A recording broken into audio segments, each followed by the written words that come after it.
Welcome back to Tracy and Gracie Becoming. This is episode 15, and we're going to talk about becoming less judgmental. Yeah. It's a good topic, I think, for everyone, Yeah. including ourselves. Yeah, amen. Yeah. Yeah. When I think about judging, I think about it kind of in the context of judging yourself, judging others, and judging circumstances. So the common denominator is you. I think if you are aware of your judgmental tendencies or your judgmental thoughts and you're actively working on them, especially the ones, around how you're judging yourself, then you're going to find that you judge others and you judge circumstances less. Yeah. So at Self Made You, we really put an emphasis on, how to intercept those saboteur narratives, especially the judgmental ones, so you can kind of move forward or move closer to, the life that you want to be living or goals that you have or, whatever the case may be. Mm-hmm. So, but I'm guessing that you're going to want to talk about our weekend. Of course I do. How was your weekend? Okay, mine was not very exciting. I'm going to try not to judge myself about this, but I talk so much to our clients about, kind of containing your work week. Well, first off, deciding, how much of a capacity is your work going to take. Yeah. And I really do love what I'm doing, but I will also say that it's not always fair to people like Dad when I love what I'm doing and I do it 24/7. So he That's manages, one way to look at it. Yeah, he manages to find a lot of things to do to keep himself Yeah. busy. And I think Dad does just fine. Yeah. Oh, he does a really good job with that. I worked a lot last weekend because we have been in preparation for this masterclass that we are delivering tomorrow, which is September 15th, on professional performance and really kind of helping people stop that self-sabotage that tends to happen in their professional life. And it's a masterclass that we haven't yet delivered, so it really needed, work from the ground up. And well, not only that, we had a 2-day conference that we were in Thursday and Friday. Oh, that's right. Yeah. So we had to you were making up time for when we spent in that conference. So true. I did take time out to watch the Vikings game. I made the, I don't know. Conscious effort. Yeah. I also, announced to everybody that I was going to learn the game of football this year. I did too. And so game 1, Griffin sat down next to me and said, all right, you still want to learn how this game works? I'm like, yep. And what was it? You were sitting there too, and it was like 10 minutes in, and they started to lose, or things started in true Vikings fashion. Yeah, and they started to go south, and Griffin jumps up and he's like, well, I'm out of here. I gotta go. He goes, I am so superstitious, and he said every time they started to lose last year, if he went and watched the rest of it downstairs, they would come back and win. So he's now proven that to not be true. Right, so he'll have to watch the whole one with you next time. And we were left to figure out the game ourselves. Yeah, I fell asleep. And I started to watch the cheerleaders. Yeah, so week 1, it's going well. We've learned the game of football. Yeah, we've learned lots about football. Yeah, I was tired. I wanted to learn. I wanted to watch it, but it wasn't that impressive of a game, so I was ready to go to bed, take a little nap. I went to a Twins game on Friday, and that was fun. I think they won. Oh my God. Okay, next year it'll be baseball. I know baseball. I just wasn't really paying attention to the game. And then Saturday, I went out to Stillwater to meet my friend Kylie, who lives there right now. And that was so fun. I love Stillwater, Minnesota. It is beautiful, especially right now with it starting to be fall. It is such a gorgeous town. And so we went and got dinner and then went to a bar for some drinks and live music. And you came back with a souvenir. My knee? Yeah. Yeah. Unfortunately, I had maybe one too many vodka sodas that night, and I took a little bit of a tumble on my way into the house. I almost made it, Mom. I was so close. We had gotten out of the taxi.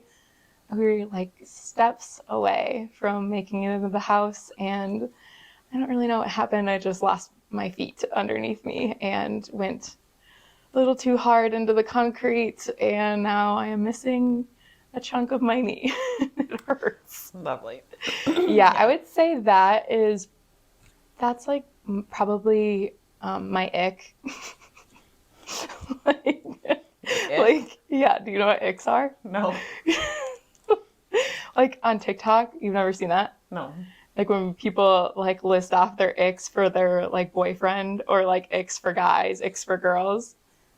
Like your ick is like kind of like your shortcomings. Yeah, basically like your flaws. Basically, like my ick would be that I don't know how to stay on my feet when I've been drinking. Like I'm a little bit stumbly. But like funny. So do you remember that? Like the next day, do you remember falling? Yeah. Because when I made the decision to not drink anymore, it was primarily due to not being able to remember a lot about... Well, that happens too sometimes. That's why I'm asking. Yeah, I do remember it. Because I always think about, oh my God, did I pass that down to my child? But I wasn't clumsy. I became a better dancer for sure with more alcohol. I think I got that from you too. But I just, I lose a little bit of coordination probably. Yeah. A little stumbly. That's for sure my ick. But like you've never seen that like on TikTok? Like one of them is like, they're supposed to be funny. One of them is like girls who have yippy dogs. Oh my God, like us? Yeah. Like that's a major ick for people. Great. Well, we were just talking about this guy that walked past our house with his big dog, and he's walked past the house multiple times in the last week, and often our dogs are outside barking at him. Our wiener dogs, our yippy dogs. Yeah, he yells at them. And of course, the mama bear in me is like, excuse me, you're yelling at our dogs who are in our yard, and they're dogs. They're going to bark. Yeah. And this happens to be the same guy that I passed. I'm pretty sure he doesn't listen to our podcast, so I'm not worried. But I passed him walking, I don't know, a couple weeks ago, and he was walking with another neighbor, and they both have big dogs. Yeah. I had both Miko and Meatball with me, and they both were like just barking up a storm at these big dogs. And the one neighbor stopped to talk to me, but this guy who yells at our dogs when he walks past, by himself, he looks up at me and he goes, I just can't. And he takes off, leaves his friend to continue talking to me, and like walks off in like a huff. And I'm thinking to myself, okay, like really, you just can't sit and listen to dogs bark? I mean, yes, they are a little high-pitched, but to say the least. Honestly, it's a barking dog, for God's sakes. That's just his ick, Mom. Yeah, he's an ick. He's like top of the ick list. Speaking of Speaking of not being judgmental, wow. This is a good way to kick it off. I didn't say I'm not judgmental. I just say I work on it, but yeah, we got some work to do. There's icks out there that bring out the worst in me, that's for sure. Don't be talking about my dog. Don't be talking about our dogs. You're our ick. Okay. So, what else? Was there anything else about the weekend? No. We have Griffin's birthday tomorrow. That's upcoming. He's going to turn 24. We have this ongoing like, oh my gosh, how old are they? Gracie was born in 2000, so... Make it easy on you. Well, sort of, except for your birthday's in November, so it's not like, even though you're born in the year 2000, you can always, by the year that we're in, it's very easy to figure out how old you are. But that doesn't apply until we get to November. Yeah, that's it true. actually applies to Griffin all the way till September. And he was born in 99. So yeah, that always kind of confuses me for a hot minute. But he's turning 24. You're about ready to turn 23. And I am officially old. Holy cow. Yeah. How in the heck do I have a 23 and a 24-year-old? I don't know. I was just talking about this with somebody. And like 22 through 24 are like such weird ages. Like there's nothing really that fun about them. Like 21's exciting. No. I get like it's exciting to be young and in your 20s. I get that. But like 21, you can drink. It's super exciting. Such a fun year. But then it's like 22, 23, 24. It's like, you want to celebrate my 23rd birthday with me? Like, sounds kind of dumb. But like 25 for some reason sounds so fun. Yeah, well, tomorrow is Griffin's 24th, and we're going to a brew pub in Northfield. We've got a brew pub. Is that what they're called? A microbrew place? A brewing company. You don't call a brewery. Brewery, not brew pub. Microbrewery. Brew pub. Okay, anyways, they get it. That's where we're going. We're going to have friends and family meet us, and it'll be fun. I'm sure he'll appreciate it. Yeah, I think it'll be super fun. Not like 21, though. But I literally have to remind myself that he is turning 24, not 4, because I want to, like, you know, go get the cupcakes and have the donuts in the morning and, like, sing happy birthday and do all the things. And I'm like, wait, he's 24. Most 24-year-olds don't even live at home to be able to have the opportunity to wake up with, to mom singing. So that's a Nick. That guy's still living at home at 24. Oh, great. Just kidding, Griff. I'll probably be here till 25. Well, okay, here's what's not an ick. He's paying off a lot of debt. Yeah, I'm kidding. Major school debt. Totally kidding. That's not a real ick. He's paying off debt, and he has this kind of like little apartment set up downstairs, and we actually don't see him very often.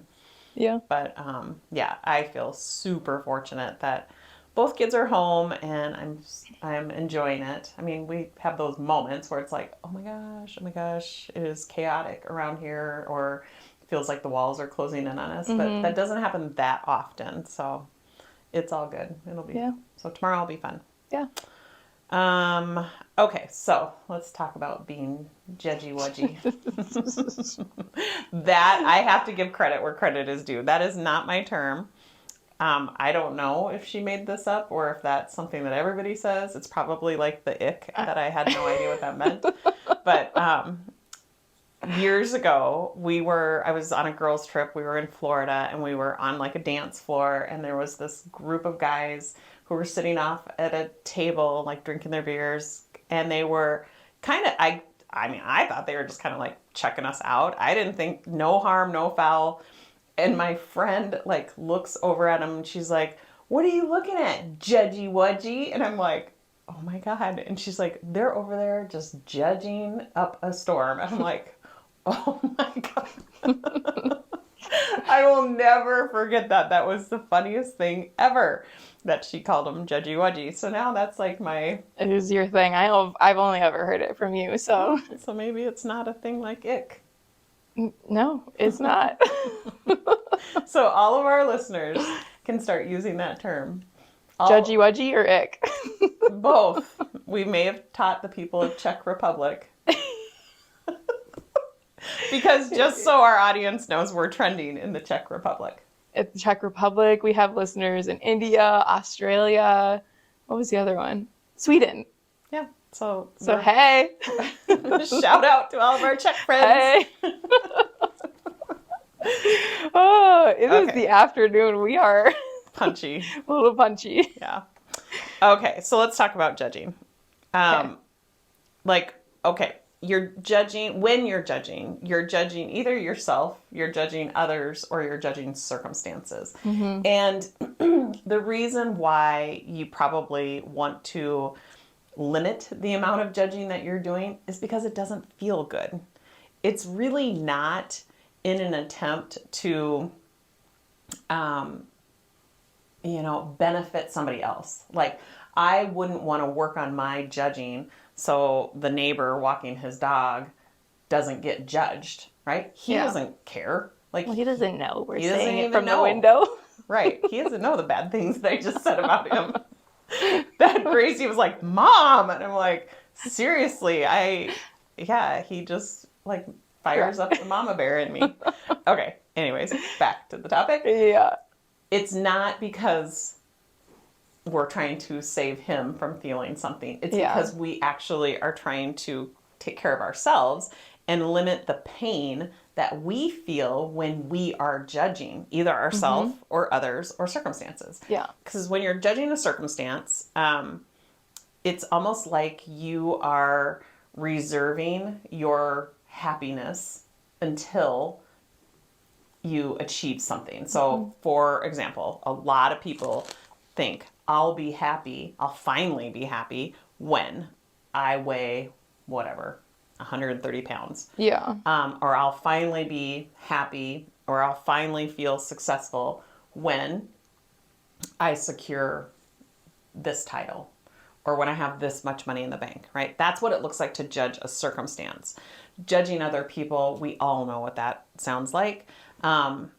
And it is human nature to do that. But the reason why we would want to be more aware of when we're doing it and try to kind of intercept before we start reacting to that judgment is because it's painful, right? And it often unfolds into results that we don't like. So, I mean, the guy walking the dog is a great example. Like, I reacted. I had this thought that he shouldn't be yelling at my dog, and a couple other thoughts. And I reacted by, outwardly telling you how I felt. Yeah. I probably wouldn't like go out on the porch and yell back at him or anything like that. You wouldn't. I wouldn't, but I thought about it. But you can see how those things can unfold quite quickly. And then you're kind of left holding the bag going, oh my God, I wish I wouldn't have done that.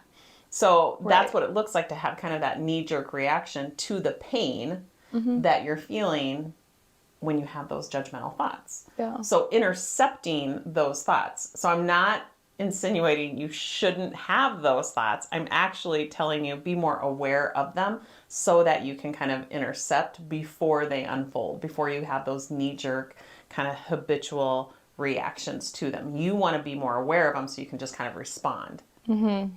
So, and then the other type of judgment is the judgment that you have about yourself. So which is a big one. Yeah, that's huge. I mean, I think we can all relate to judging our appearance, our achievements, our parenting skills, our abilities, our self-worth, status, financial stability. Yeah. How productive we are, how much money we make. All the things. Yeah, all of our mistakes, all of our failures, right? We tend to judge ourselves super harshly on our health, our lifestyle, right? I was so not judging you when you were talking about over drinking and falling and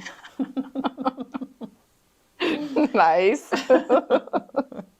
So those are all things that we tend to judge ourselves very harshly on. And the remedy, to feeling the pain when we do judge ourselves harshly is really to ask yourself, like, what's the most compassionate and loving thing I can tell myself, right?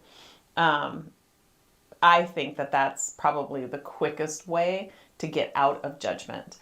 Other people and some of my clients have found it easier to be a little bit more like explorative.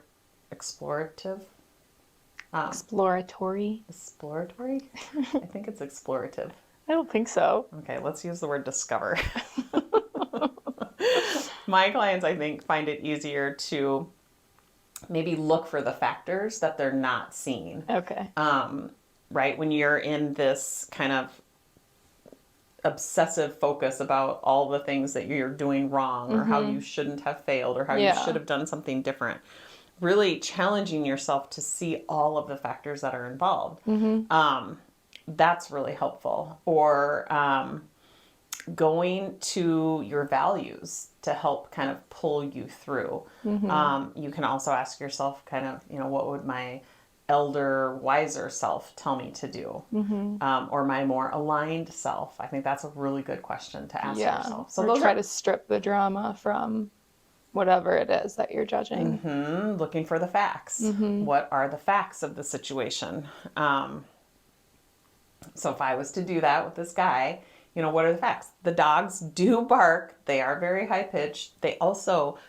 They do stay in our yard, but they run right to the line, so they're easily heard for miles upon miles. And a little too tempting for those big dogs. Right. Yeah. And probably for the guy who probably wants to turn around and kick them. Yeah. I think they are.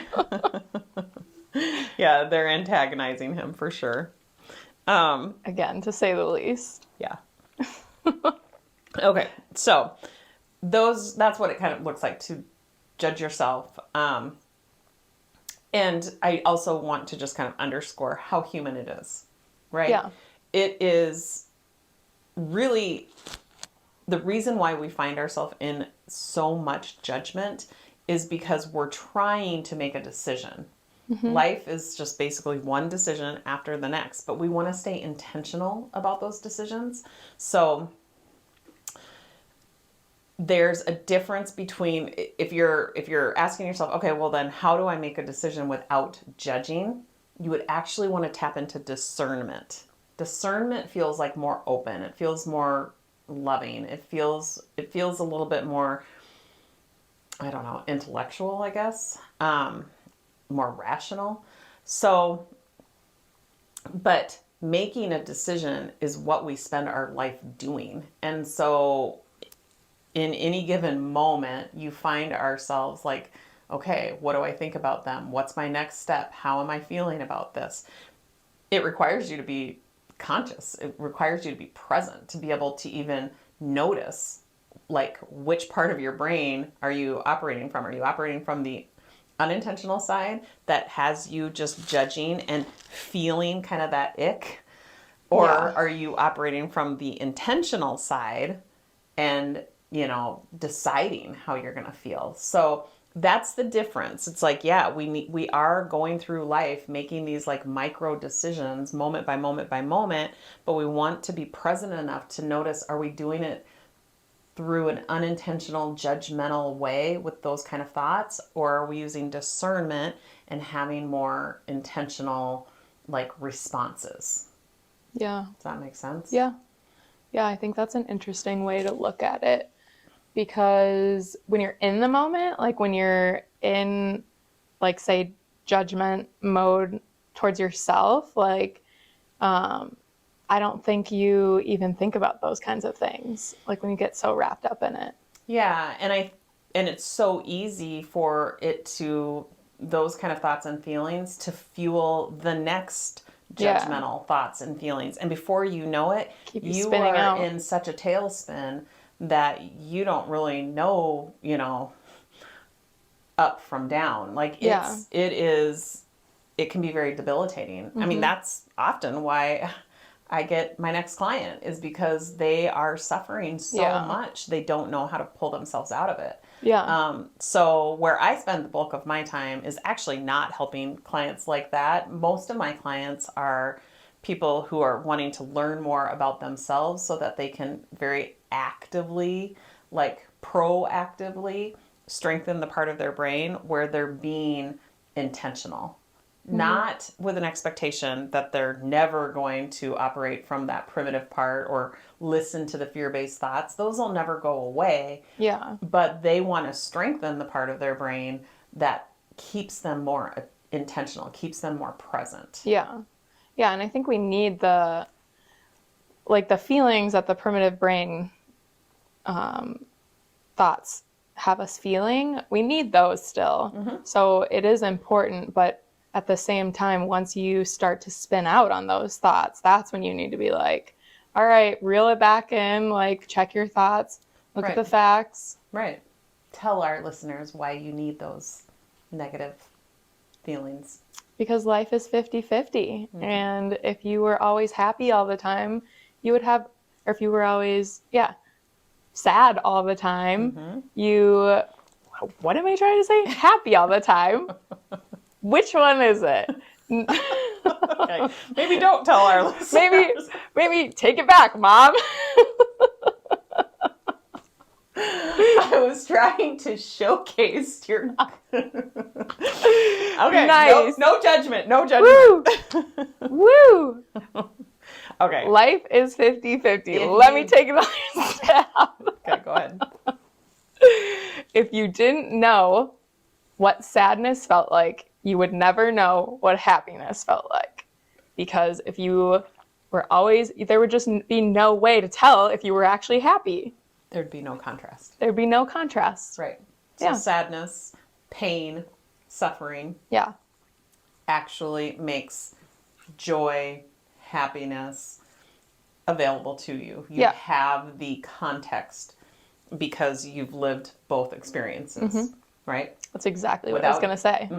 Without darkness, you would have no idea what light even is. Right. So you need the contrast in your life. Yes, you're right. So those primitive brain thoughts that create the negative, unwanted feelings are actually necessary. It's what makes the happy, positive, wanted feelings even accessible. Yeah. Exactly what you're thinking. So another way to think about judgment versus discernment, I have a very, I'm very visual. So when I'm learning new concepts, I kind of have to have visuals in mind. And so this one really helped me. Thinking about like a buffet, which I don't even know if they have buffets anymore. Do they have buffets? Just in general, or what do you mean? Like Yeah, old like, country buffet? Yeah. Yeah. I think that shut down, but there's buffets at like hotels. Yeah. Okay. Well, they used to be kind of a bigger thing, like Bonanza and something Corral. Cracker Barrel? No, there was something Corral. I can't think of what it's called. I don't know. Okay, but anyways, they're huge restaurants, like big, huge restaurants that it was all about the buffet. They had these massive salad bars and massive buffets. So anyways. Only in America. Totally, yeah. Our Czech friends probably are like, yep, you gross Americans and your standard American diet. True. I'm right there with you. I'm glad that the buffets are gone. I was going to say, it's okay. They're starting to fade out. Well, they're disgusting anyways when you think about how many people are putting their hands in. Ugh. Okay, so this is like going to make my point mute. But anyways, when you are looking at a buffet of options, you're actually discerning what it is that you like. Right? So it feels good. You're not going through a buffet feeling ick and like rejecting things. That's not how you use it, but yes. You know what I mean. You're not walking through the buffet actively like rejecting and, talking about all the things you don't like about the, I don't know, glazed carrots that are sitting there. You are looking for the mashed potatoes. And then when you see them, you're like, love mashed potatoes. This is what I want. Yeah. That feels good. I use discernment. It feels good. I'm looking for the things that like I'm open to having. Yeah. Judgment has you looking at that buffet and kind of, I don't know. What's the word?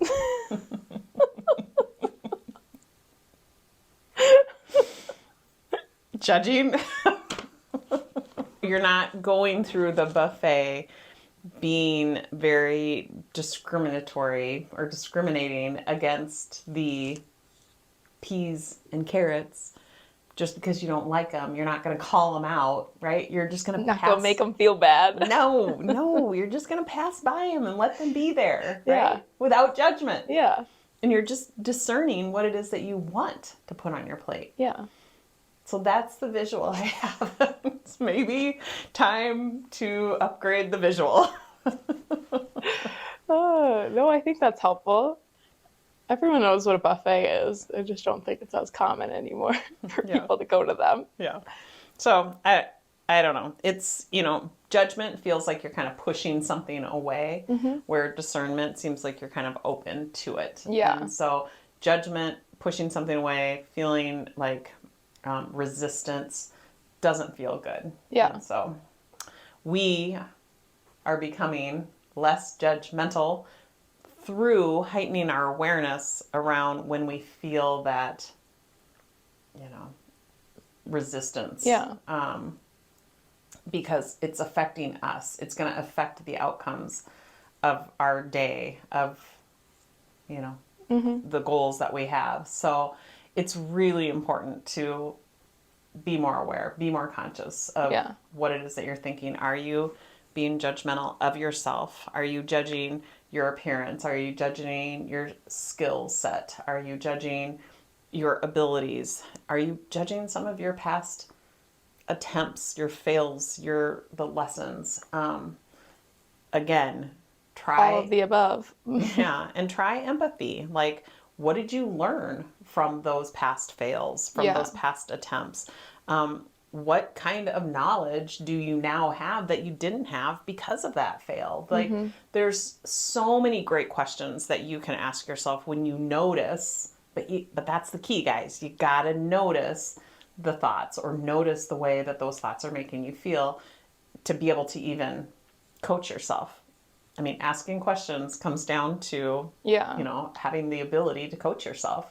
Yeah. I had a coaching session the other day, and it was about judging myself and my skin in particular, because my skin has just been at all war. The skin on me. You're so funny. That's one way to get rid of the skin. Just kidding. Nobody's going to want to listen to us. No, God. I'm thinking you didn't take the face plant. No kidding. Your knee. No kidding. I actually am thanking my lucky stars for that I hit my knee first, not my face. Yeah. But anyways, I had a coaching session because I was struggling with it, because my skin has just not been cooperating lately. And I've been trying a lot of things, like new skincare routines and a new diet and drinking different things, and just trying to eat like more like hormone balancing foods, I guess. And I did it like all last week, and it wasn't super fun. And so by the end of the week, I was like excited, because I was like, my skin's gonna look so good. Like, I've been on my game with this. I have makeup on. It doesn't look good. But I was like super excited, and then like end of the week comes and my skin looks the same, and if not worse. And I was just like, I don't understand. Like, I just put in all this work. Like, what is going on? Like, this is super annoying. Like, is this just going to be my skin forever? Like, I was definitely like judging myself hard on my appearance.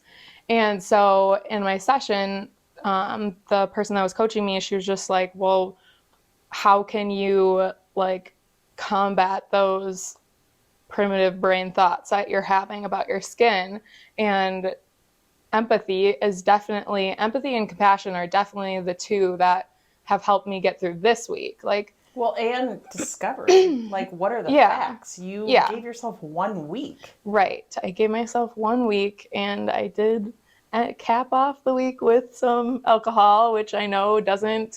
Yeah, it like doesn't help. Probably just reversed all of the hard work that you had. Don't say that. Well, I'm just telling you the facts that you might want to go discover. Yeah. So, I mean, but it's hard when you're in that like judgment mode of, especially something like your appearance, to like step back and look at the real facts about it. Like, I did only give it a week, and I did drink quite a bit that probably slowed or digressed my progress on my skin. And so it obviously isn't fun, like, feeling that, but at the same time, I'm able to like look at it as a whole and like give myself the empathy and compassion. And like just the fact that I'm even willing to try to figure this out and like stay curious about the things that are going to help my skin, like still trying to eat the foods I'm supposed to eat and still trying to not drink very much and still trying out new skincare routines rather than like sitting and crying in the mirror about it. Yeah. Well, and getting enough sleep and getting enough sleep. I mean, there are some basics that you've got to make sure that you're taking care of first and foremost. And then, you know, hormones are absolutely a contributing factor. That is absolutely. Well, and they're their whole own beast itself. Like, it's not just. Totally. So you have to understand hormones are a moving target. And, I mean, that's probably a big piece of the puzzle, but there are other things that you can be doing that are likely interfering. Yeah, and when I'm in my judgment mode, it's hard to see like all the good that did come out of like last week. Like I did feel I was sleeping so much better. I had so much more energy. I wasn't as grumpy, I would say. And so it's, so I guess pulling myself out of that like pity party or that judgment cycle was really helpful. And like, I've been able to keep coaching myself throughout the week on it. And like, you know, like this is just, it's a process. Like this is something that takes time. I'm not going to like blink and it's going to be gone. So, right. And you're going to appreciate the hard work that you put into it because, you know, it is a process. It's not there is no silver bullet. It isn't, you know, it's you. You're relying on yourself to figure this out. And that's so much more rewarding than, you know, paying somebody to give you a checklist and you just, you know, mindlessly following this checklist. Like you're actually putting in the hard work to get this figured out and get it under control. And it will be so much more rewarding. And so now it's about how do you enjoy the journey? And I know people who are suffering from, you know, acne or any sort of, you know, issues, outward appearance type issues. I mean, people that are overweight, same thing. Like it's not easy to hear somebody say, enjoy the journey, right? It's like you want to freaking throat punch them. Like, okay, I'll enjoy the journey while I sit here and suffer. Yeah, when my coach asked me, like, what are the good parts? I was like, really? No, it's, and it's not necessarily about, you know, toxic positivity. Like, oh, you know, what do you find exciting about this new pimple that just showed up, right? That's not it. It's like, it's really going within and learning more about yourself. Yeah. That's where the gift and the opportunity comes. Yeah. Like it's showing that you have reliance on yourself. You have the confidence in yourself that you can figure this out. And it is a process. Fooling yourself into thinking that there's some silver bullet that you just haven't yet found is probably the worst thing you could be thinking right now. Right. So I'm proud of you. I think you're doing a great job. And hopefully we'll be on one of these episodes talking about what it is that you did. Cleared my skin. Yeah, throughout the entire process. Yeah. That you can help other people with, you know, and kind of maybe shortcut. Like, of course, we don't think of ourselves as the silver bullet solution to anything. We always want to encourage people to be their own solution, to think of themselves as the solution. But if we can shortcut that for you and give you things to try that have worked for us. Hell yeah. I'll give away all the secrets. We'll do it. We'll do it. So stay tuned. Yeah, exactly. So I hope this has helped, you know, talking about becoming less judgmental. Just remembering that it's not just about judging other people or just about judging yourself. It also is judging those circumstances. And not judging yourself for judging, because we all do it. And that's what's called unnecessary suffering. Right. Absolutely. There. Like you'll personally suffer from judgment. But when you judge the judgment, now you're suffering unnecessarily. And that's a really big problem. So but it's normal.